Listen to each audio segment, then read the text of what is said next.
I need ya, I need you right now. Yeah, I need you right now. So don't let me, don't let me, don't let me down. I think I'm losing my mind now. It's in my head, darling, I hope that you'll be here when I need you the most. So don't let me, don't let me, don't let me down. Don't let me down. Don't let me down.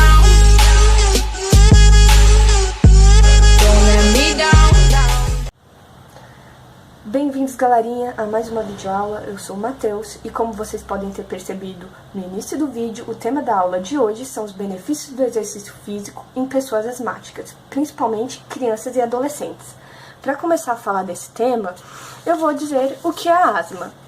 A asma ela é uma doença inflamatória crônica, caracterizada pela hiperresponsividade das vias aéreas inferiores e por limitações variáveis do fluxo aéreo. Para vocês terem noção, mais de 300 milhões de pessoas sofrem com a doença no mundo e outras 250 mil morrem por ano por causa da doença. Para entender um pouco mais sobre essa doença, a gente vai falar agora do sistema respiratório. O sistema respiratório funciona da seguinte forma: quando respiramos, o ar entra pela cavidade nasal e oral, caso respiremos pela boca. Na cavidade nasal, ele encontra as conchas e os meatos nasais, além do muco produzido pela mucosa.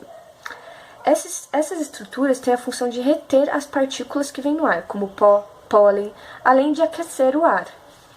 Quando elas passam por essa estrutura, elas seguem passando pela nasofaringe, orofaringe, penetram na traqueia passando pela glote, até chegar aos alvéolos, passando por brônquios e bronquíolos. Os alvéolos, eles têm, dentro deles existem os espaços alveolares. E essa estrutura tem paredes altamente irrigadas por vasos sanguíneos capilares. Os capilares têm a seguinte estrutura: a parte mais interna dos tubos é formada pela mucosa e existe uma partezinha aqui no meio, medial, formada por músculo liso, que a gente vai ver o que acontece com ele mais pra frente.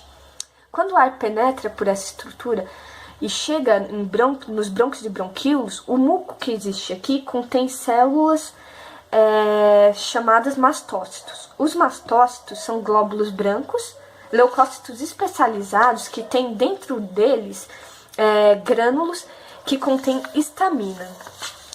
Essa histamina ela é liberada após um processo que a gente vai ver agora. A liberação da histamina depende de uma ligação que ocorre na membrana do mastócito.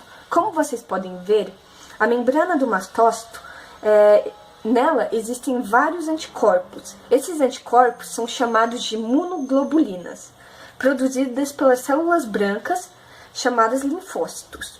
Esses anticorpos, eles são específicos a um agente invasor chamado antígenos, que é o pó, o pólen, os ácaros, que já tenham sensibilizado a célula anteriormente.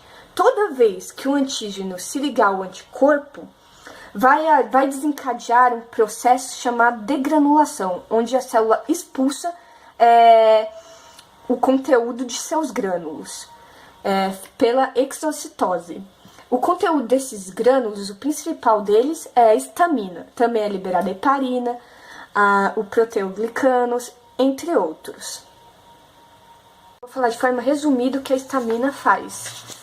Quando nós respiramos esses alérgenos e eles se ligam à imunoglobulina E presente na membrana dos mastócitos, isso gera a ruptura de leucócitos e a liberação de citocinas, entre elas a histamina e outras como a heparina, fatores ativadores de plaquetas, mas principalmente a histamina gera a vasodilatação, a atração de eosinófilos e neutrófilos, uma maior permeabilidade capilar, contração do músculo liso, e como vocês sabem, o alvéolo tem músculo liso nos capilares que estão em volta do alvéolo. Então eles contraem, gerando broncoconstrição, resistência das vias aéreas e, consequentemente, a dispneia, com maior nível de CO2 e menor de O2.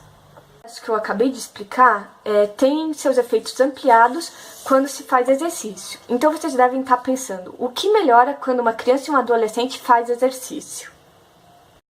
Respondendo essa pergunta, que é a mais importante da nossa aula, Todo exercício físico que aumenta a expansão pulmonar e todo exercício que aumenta a força da musculatura respiratória ajudará a ventilação pulmonar. O exercício não cura a asma, mas fortalece a musculatura inspiratória e expiratória, promovendo a expansão pulmonar. Isso melhora a ventilação e mesmo que o indivíduo seja sensibilizado novamente pelo alérgeno, ele terá um melhor desempenho no exercício e uma melhor qualidade de vida. Gente, essa foi nossa aula. Espero que vocês tenham gostado. E é isso aí.